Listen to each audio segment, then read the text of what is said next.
Thank you. Next question, we'll begin with Mr. Solis, and it has to do with student skills and abilities on graduation. Do you believe that students who graduate from TUSD are well prepared for either college or the world of work? What should be done to assure that a substantial majority of the Tucson community, particularly the voters of Tucson, agree that students are graduating with necessary skills and abilities?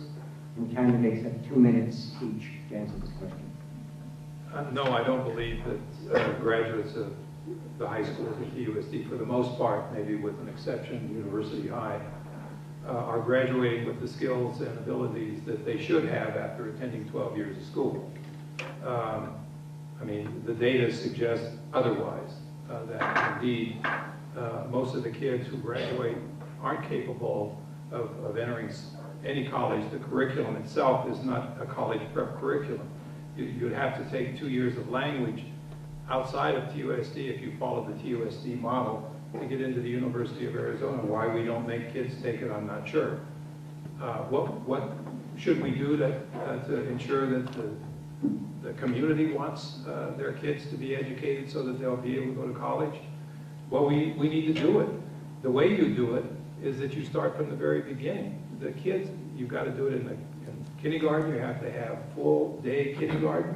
It shouldn't be charged to any parent, as it is in some areas in Tucson now.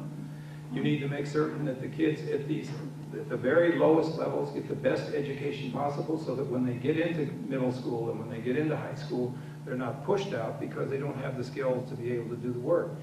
It's a very simple thing. You've got to do the job you were hired to do, and what the district and the board is essentially charged to do, which is to make sure the kids get a good education. You've got a curriculum in this state which would provide that if it's followed.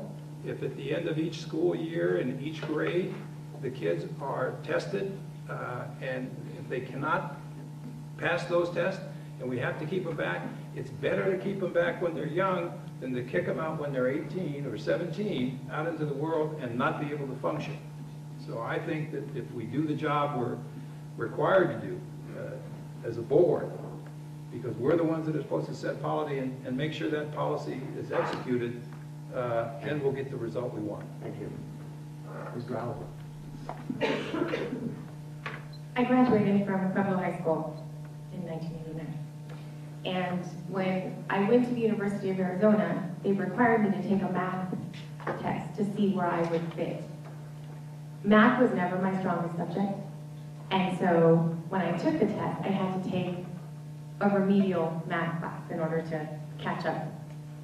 I believe that was my fault. I had an opportunity to take higher levels, and I didn't. Now, are those opportunities available to every high school student in our schools? Yes, they are. And I also believe that we in TUSD have the highest graduation requirement and that equivalent to what the university requires you to have. We have languages available in our high schools from Chinese, Russian, Spanish, gosh, we have so many. I mean, German, thank you. And so I think that it's important for us to appreciate that there are opportunities available, but do we need counselors in our schools to help guide those students? Absolutely. Do we need them to know that perhaps if you take this class, me as a Spanish native speaker, it might be an easier A for you, but will that get you where you need to go? And so to help guide students, I think is really vital. We also need to work with our business partners and community to find out what skills they're looking for and partner with Pima Community College and the University of Arizona to be able to give our students those connections. I think that's really vital and something that some of our high schools are doing individually, but as a district we need to do a better job holistically. Thank you. Mr. Hicks. Well, as an educator, I teach at Pima Community College for a number of years, and I've also heard other members of the board communicate this. We are not producing children at a higher rate at levels of being able to go to college. I, for instance, also went to Tucson High, enjoyed it, From the time that I was in Mansfield Junior High School, I was just shoveled through the system just to get me out of here because they wanted me out of here. Granted, I prevailed. I ended up getting my bachelor's degree, maybe a little bit later in life, but I did succeed in doing that. They never thought that I could do that.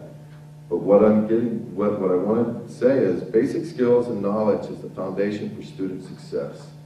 If they don't have this, and they go out, whether they go to college or they drop out, whatever, if they don't have these basic skills, the ability to do problem solving, decision making, they're not going to succeed, and they're going to end up becoming a burden on society. Nobody wants that.